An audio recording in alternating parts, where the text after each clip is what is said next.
So we still haven't gotten to the end of the season, and there is still a title out there to be won. But how have you seen the squad develop so far?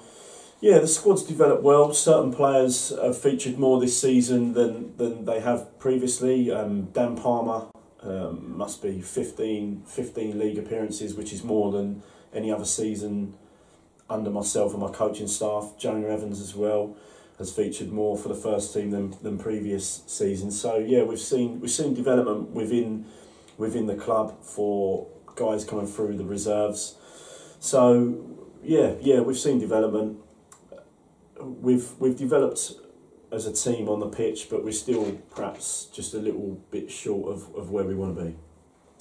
Obviously, we've had quite a few players leave this season. How have you sort of dealt with this? Has there been any impact? Yeah, there's always an impact, and some of the characters, will be missed. It's a shame because you can only field 11 players, so some felt that they needed to go elsewhere to play football. Some haven't continued to play football, so it does have an impact, but you have to just crack on with it. Now, I often talk and ask questions about how the crowd influences the players on the pitch, but how does the crowd influence you as a manager? Well, you try your best to concentrate on what's going on the field as much as possible, and chopping and changing bits and pieces to get the most out of your players. But after a while, you do become aware of the constant chanting when it goes on for a certain amount of time. I think the late manager turned to me and said at the game when we played them at home, he said it must be great having those guys behind you week in, week out, and it is. It's fantastic. It's something that I don't think other clubs experience at this level, and I think people like coming here playing. It's good to have 300-400 fans behind you. It's great.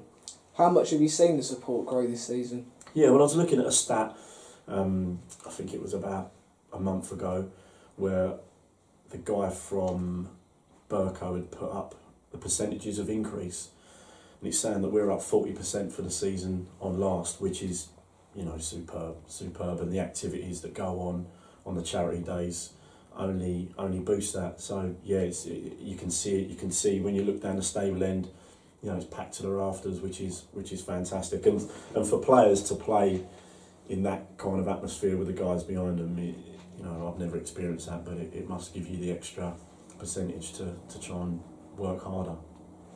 So friendlies like today, do you think these games allow you to develop and concentrate on certain aspects that can be improved? Yeah, they do. It's more at times. Friendlies like this are more about fitness for certain guys that have been away. It's a chance to have a look at different formations, just in general have a little mix up with the squad, see if we can put anyone elsewhere, and just try out different things. Like you say, it's good. There's no pressure. We can play football, and the opposition that we get in are always top draw as well. So yeah, it's a good chance to experiment. So finally, what's been your highlight so far this season? That's a tough one.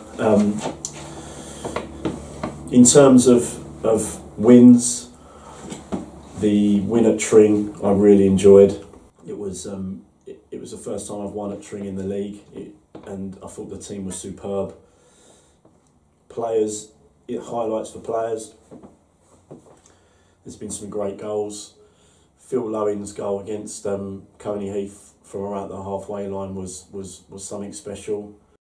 And I think those at the moment are my two highlights. Hopefully, with 6 games to go, we'll see a few more.